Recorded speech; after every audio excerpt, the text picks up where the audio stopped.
Good morning, good evening, good afternoon, depending on where you are in the world. Welcome to our weekly YouTube Live.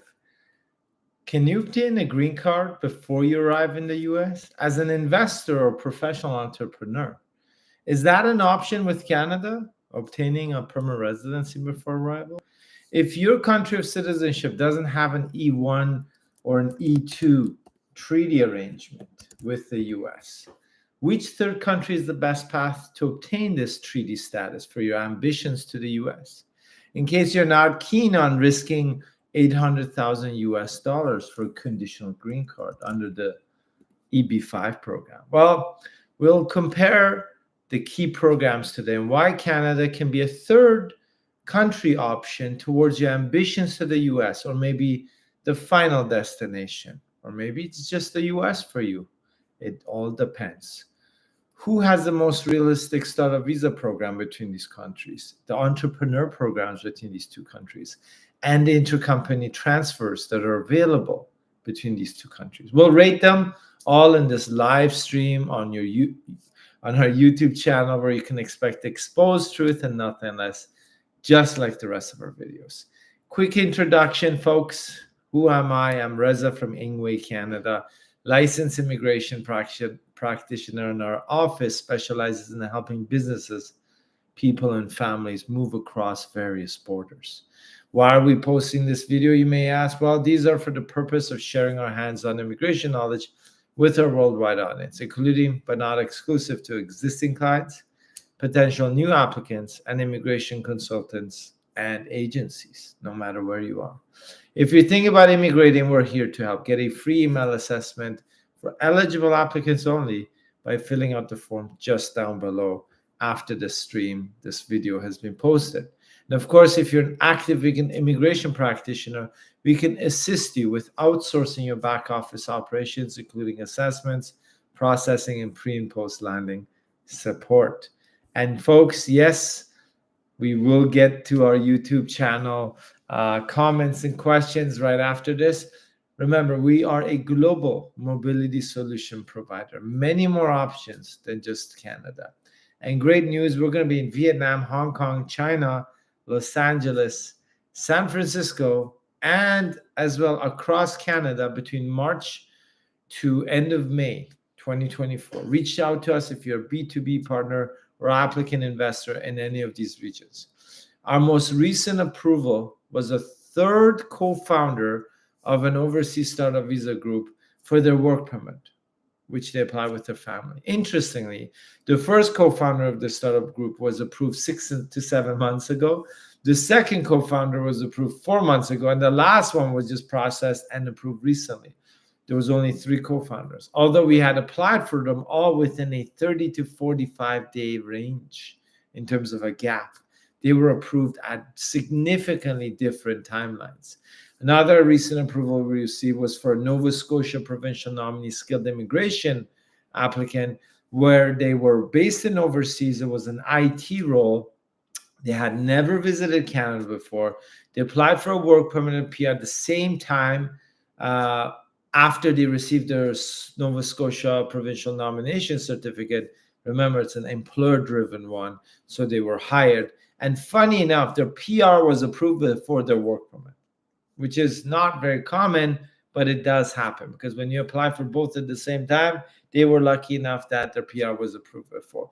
The only cases where we receive an applicant's PR before arrival are provincial nominations combined with express entry, AIP, Atlantic Immigration Program, Alberta's Rural Renewal Program, and the Rural Immigration Northern Pilot Program. Besides family sponsorship and just doing an express entry, let's say, straight out. But you know, and I know, express entry is no joke these days, with 535 points recently in this past week that there was a draw. Let's get into it, folks. Okay. The US is a master at passive investment programs, such as the EB5. Put your money at risk. Maybe the project will be successful. Maybe it won't. Maybe you'll obtain a green card. Of course, a conditional, then a permanent one. We all know Canadian immigration is more open, supposedly. and simpler to obtain your permanent residency. But they don't really have any serious passive investment programs like the US, except the Quebec Immigrant Investor Program, QIIP, which just shot itself in the foot beginning of this year by asking all its applicants to learn French before their PR would be processed. Good luck with that, Quebec. Let's compare some key programs and figure out what the best programs are to get to the US and Canada, the differences, and who between these two countries takes the prize in terms of the easiest, lowest cost programs for direct permanent residency, or in case of the US, a green card. Let's look at the entrepreneur equivalent programs in both Canada and US. Folks, we will get to your questions soon. Canada does offer, as you may all know or not know yet, entrepreneurial programs, which are work permit paths towards permanent residency. So you don't get your permanent residency on arrival. There are a lot of steps to the process. It's a bit slow and doesn't have direct PR. They used to, but they shut it all down 2020 onwards because everyone was paying the security deposit for the provinces and not staying there to run the business. So they figured, hey, we'll force everyone to go on a work permit under the provincial entrepreneur programs before we nominate them for PR.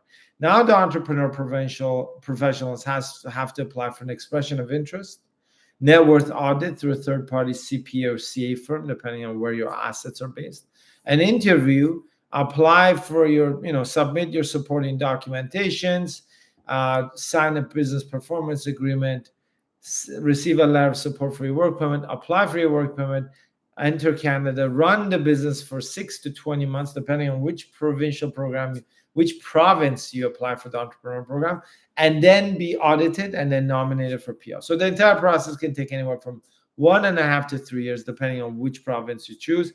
You do need minimum language requirements, net worth, management, and work experience requirements. And remember, Saskatchewan is the only province where the entrepreneur program does not require any proof of language. In the US, the only entrepreneur program to invest and actually obtain your green card as a permanent immigration program is the EB5 program. Yes, good and bad news. If you know about the program, you'll know why it's bad news. You'll know, and if you know about it, you'll know why it's good news. You may question why I'm not referring to the E2 or E1 visa, or for the US, or the L1A visas. It's because their temporary programs are not directly linked to a green card program like the EB5, right?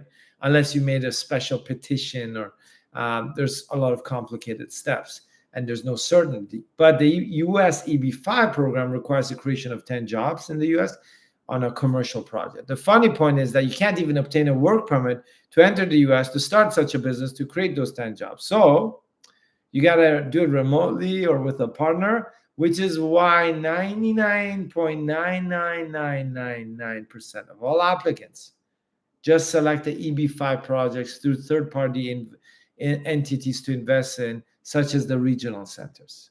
This is a huge market, big money for major US developers and the regional centers. Good commissions for agents as well. You could be looking at anywhere from 75,000 US to be paid as a commission. The USA EB5 investor program has a minimum investment required 800,000 US, which has to be invested in one shot, which is for the higher unemployment regions.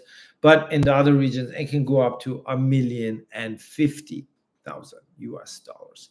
The advantages of the US program are that you can obtain a conditional green card while you're overseas, and the conditions are removed after your project has successfully created those jobs. There are no language requirements, education, work experience, or anything else. The only requirement is you're not on some weird security database, and proof of funds, where the source of funds came from, how you accumulated that money. The timelines can be anywhere from 1 to 6 years for the EB5 program to process your conditional green card, depending on your nationality.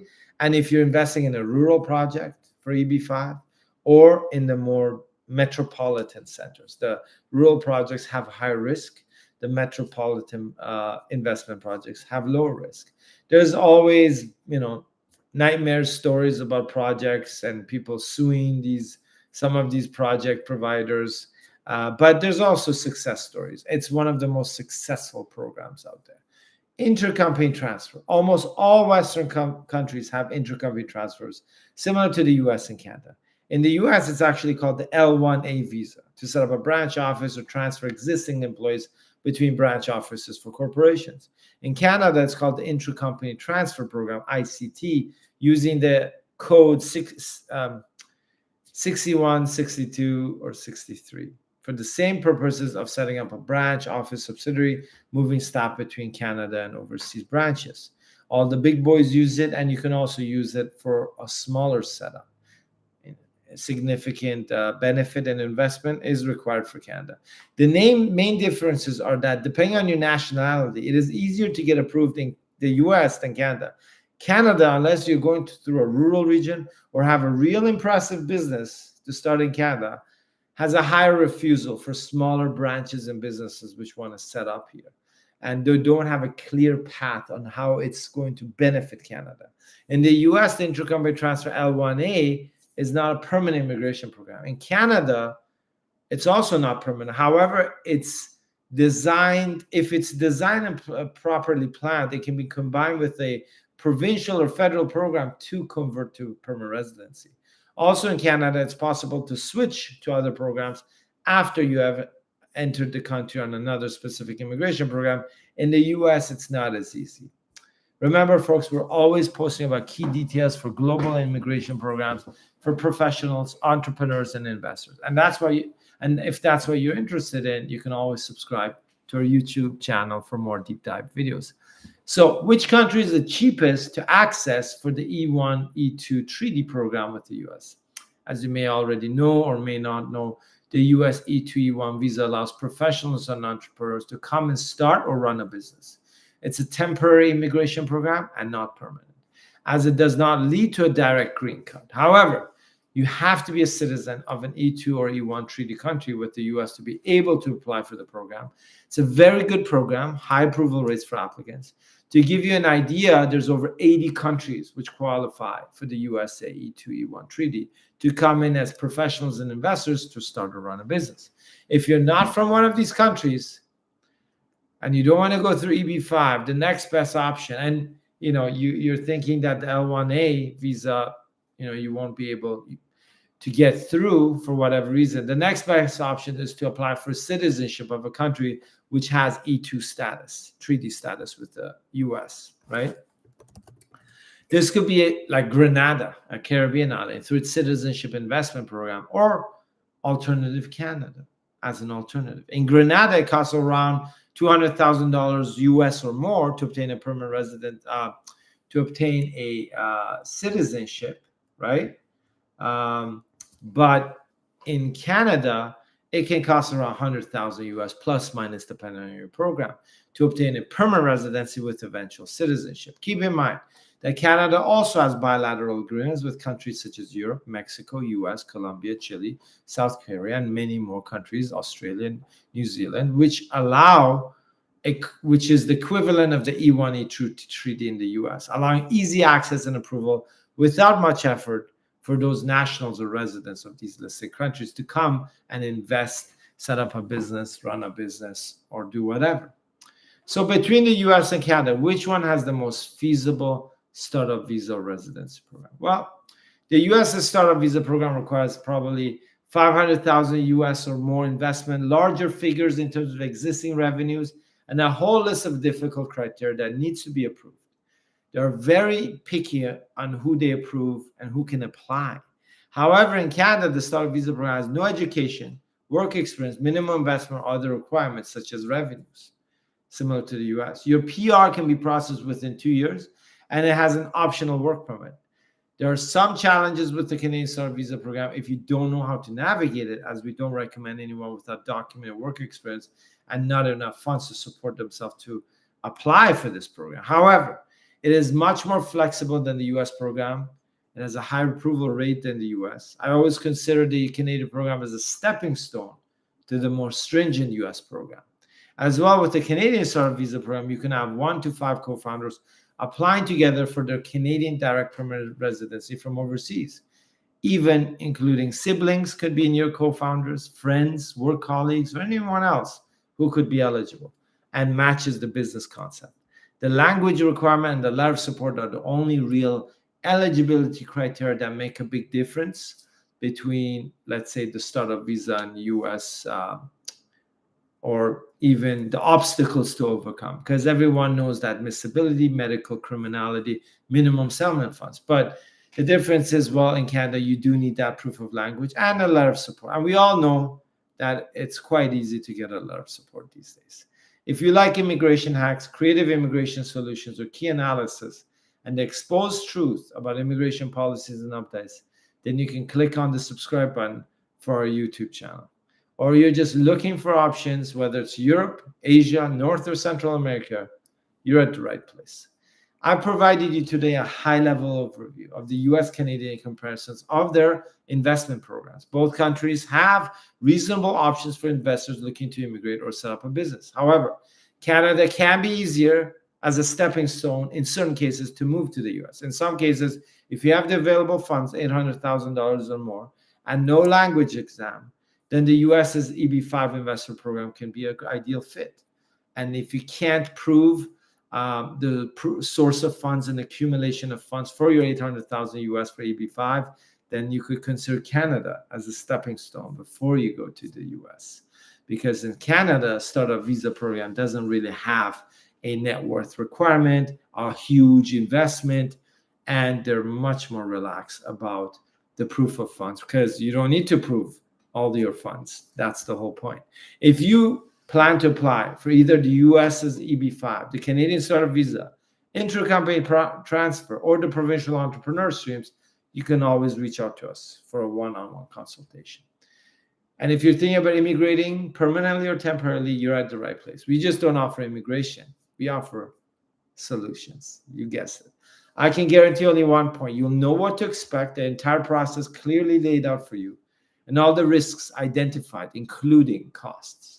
Our legal agreements are based on payment milestones, which are linked directly to application progression. We don't take 100% advance payment for business immigration clients. You're in full control of which program you choose for immigration. We give you all the options based on your eligibility, and then you decide. Does your local immigration agency offer you this? We have a $1 million liability insurance, which protects you and us from fraud or mistakes, as well as dedicated client trust account with our Canadian banks.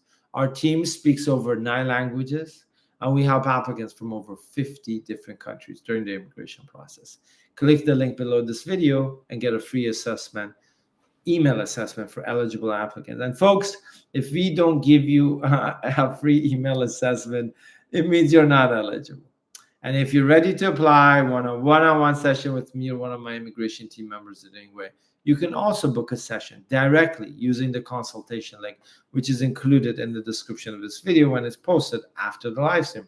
And if you're wondering, why should I book a consultation with you? Well, you can take our immigration knowledge for a test drive when you tune into our YouTube channel every week for a live stream where we answer all of your immigration questions for free on the spot up to our capacity.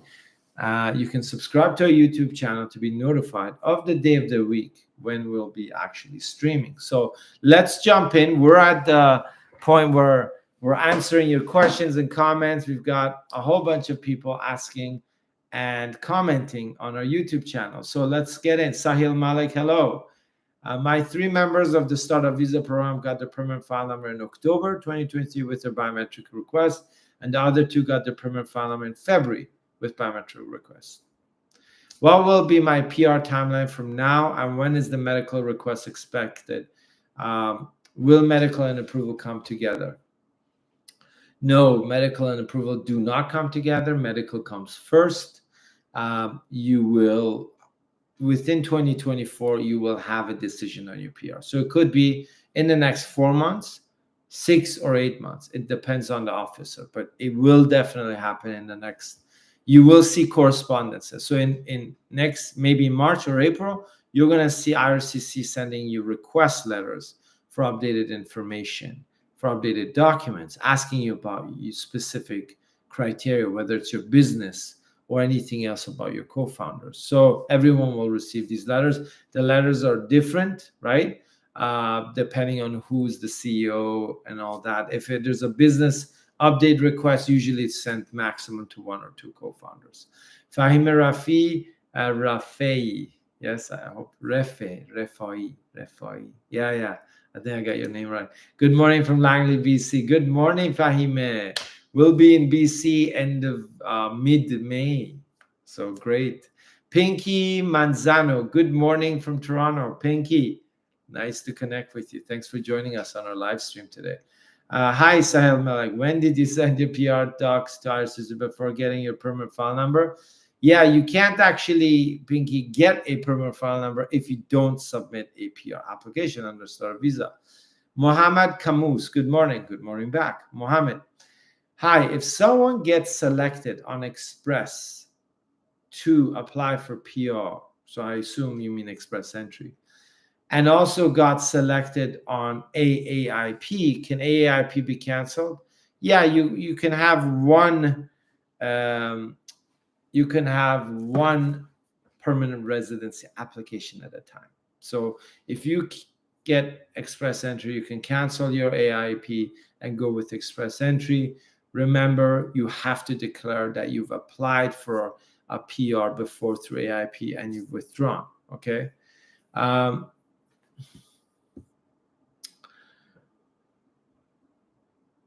And Mohammed Omar Khan says, hi, Reza, it's been almost a month.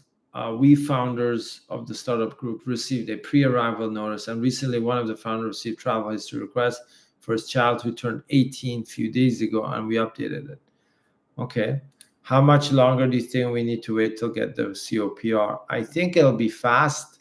I believe, Mohammed, you can be waiting in the next 60 days. It should come in for you.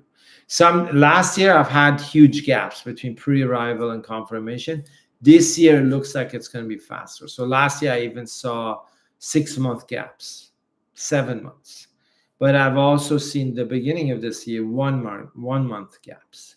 So based on what you mentioned, you received it about a month ago. So expect something in the next 1 to 2 months, because my assumption is this year they'll be faster than last year. Last year there was large gaps. This year I'm seeing much less.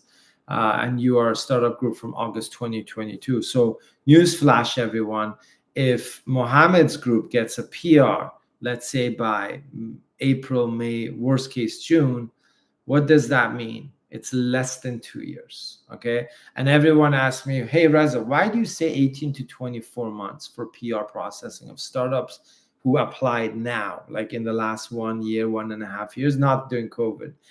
Why does the IRCC website say 37 months? Well, exactly, that's for the backlog. New groups are getting processed much faster. So this is a case in point. So thanks for bringing that up, Mohammed. Nikki Patel, hello Reza, hello Nikki, nice to see you online again. Well done, Muso Mekwa. Hi Reza, what should an applicant do after trying to link a CWP application, closed work permit application, to a GC key? It says no application found. Application was under RCIC but was canceled and only got access to the tracker. Tough one.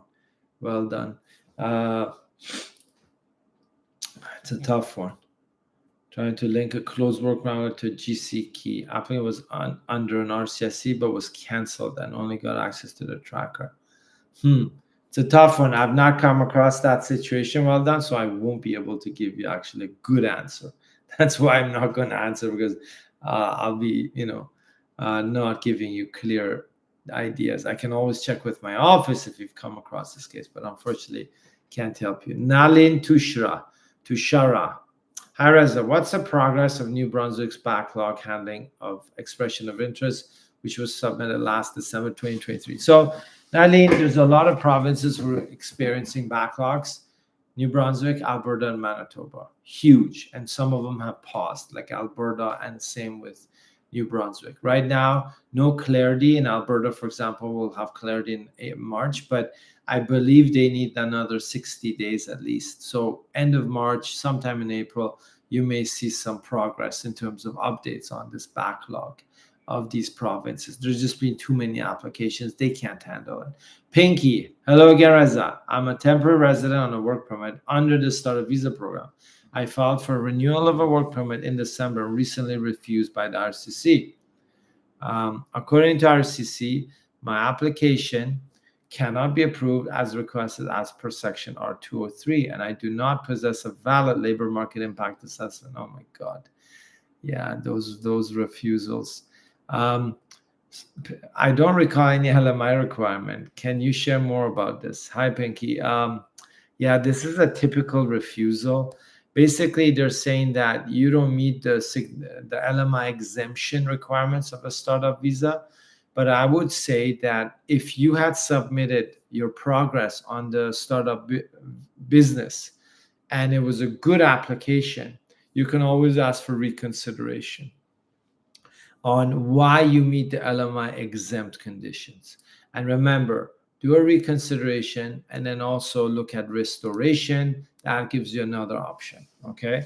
The key is that if you don't put enough documentation together for your work permit renewal, okay, that you have been active in the business and you're bringing benefit to Canada, you meet the LMI exempt conditions as part of the startup visa program, then they can refuse you and say, well, you're not LMI exempt, so why don't you go get an LMI?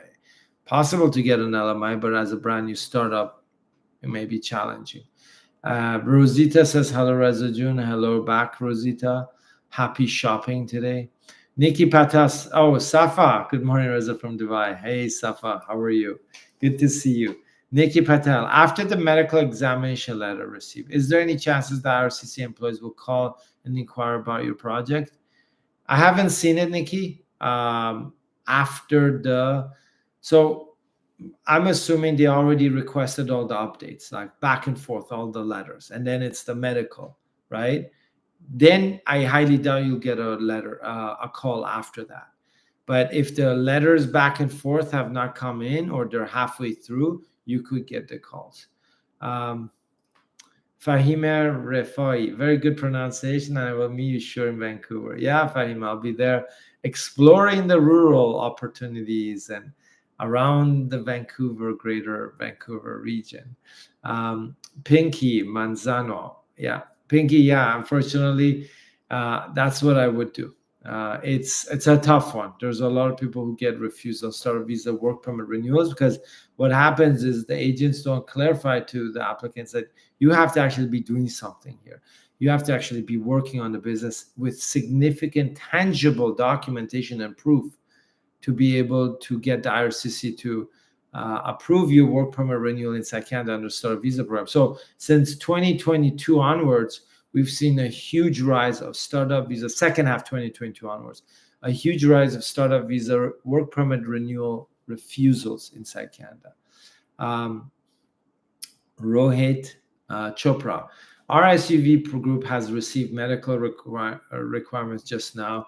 No acknowledgement of received.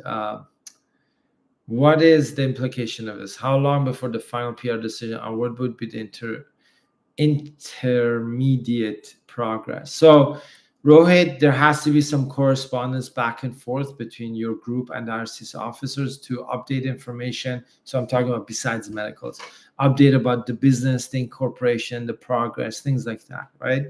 So if that's happened, great. If that hasn't, then you're still waiting in line for our officer to, prepare, review your file, and send the questions. Okay. Nalin Tushara.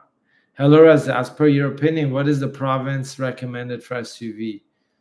Doesn't matter, Nalin. As long as you're outside of Quebec, you can settle in any province. Most incubators, venture capital, angel investors, they don't care as long as you're outside Quebec. Some incubators or designated organizations are picky on where you settle, but doesn't matter. I mean, it depends on where you have a network, where you can see your startup to prosper, to actually get traction, sign joint venture agreements, partnerships, set up pilots. Maybe you need a lab, maybe you need an office, maybe you need a manufacturing unit. Who knows, depending on your startup. So as long as it's outside Quebec, it's up to you. Make my show. So that is the name of the person who's asking the question. Hello, Mangesh here. I'm from India. And I want to know about the Canada startup process. How much funds we have to show? How long does it take for PR? It takes around 18 to 24 months, Mangesh. As I said, you go online, it shows 36 to 37 months, but it actually now with new groups takes up to 2 years. How much funds you need to show? Well, you need to show minimum settlement funds, which is very low depending on your family size. And you need to show investment funds for the startup. So if you're in a group of co-founders, each of you will show a portion of it, which could match your business plan's initial capex for the first year. And if you're just a solo founder, you need to have all those funds available separately to show that you can invest and start the business. So depending on your startup, you may need 50,000, 100,000, 150,000. So Canadian dollars. So it really depends how many co-founders in your group and what your startup is and what's the initial investment that's required to get it off the ground, right? Unless it's an existing startup that's already active. So hopefully I've given you some insight. Mangesh, you can also search on our YouTube channel for Startup Visa, and we have like all sorts of like advantages, disadvantages, all the different comparisons and details, or eligibility as well. We have a video about Startup Visa eligibility, so make sure you watch that one. Dr. Dharmesh Nirmal, hi. We got our permanent residency in Startup Visa in August 2024. No, hold on. We had got permanent number. Okay. Permanent file number in Startup Visa in August 2024. So I assume you see August 2023, unless you have a Back to the Future type machine. Still, then, we haven't gotten any update or medical or police clearance request when we can get something positive message from IRCC.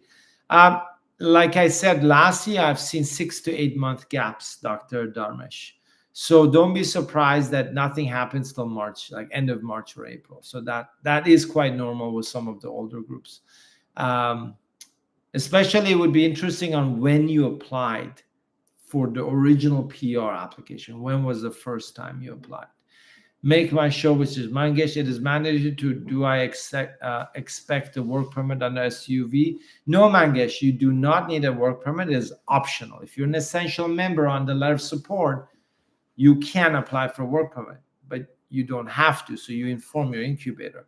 If you're an essential member, if you're not an essential member of with your co-founders, you cannot apply for a work permit. But if you are essential, you do not have to do a work permit. We always recommend one member of the group to actually come into Canada with a work permit and to start the business, because it's IRCC's preference. There's nothing in the regulations. It's just a preference. Sahil Malik, after medical, how much time for the COPR? Yeah, it can take any time, Sahil. I've seen 2-3 months. I've seen 6 months, but up to 3 months is a good number. Mohammed Omar Khan, thanks for that. So do you think we need to furnish any other details to IRCC after this receiving the pre-arrival notice? We have sent all details like PCC, medical, ADR, term sheet updates. No, if they don't ask you for any more questions, right? And you've received the pre-arrival, that means 99% everything is good. And remember, 99%. Safa Salah, we're an SUV founders. We are, as SUV founders, finished all the required documents such as medical tests, waiting business requirements. We're doing IP process. What documents do you think RCC will ask to be ready? They can ask a whole slew of things, Safa. So it depends on the co-founder. So if some of the co-founders are not related in any way to the industry you guys are doing a business, they can pick on the co-founders and ask how their experience and knowledge is beneficial for the startup. They can ask you for a whole bunch of documents about business progress, pilots, customers, projects, partners. Have you selected a place? Are you manufacturing? Do you have vendors? Do you have suppliers? These sort of questions, typical ones. Refer to a YouTube video on where we go through some of these basic questions. Mangesh says we're allowed to ask our consultant about business approved letters and incubator contacts. Mangesh, that's a loaded question. So I'll give you the official Canadian answer. No, technically there should be no pre-approved business letters of support, right? But that's the market. That's what happens in the market. It's become normal. Incubator contact, yeah, that's free information. That's public information. That has no big deal. In my case, I planned for my work.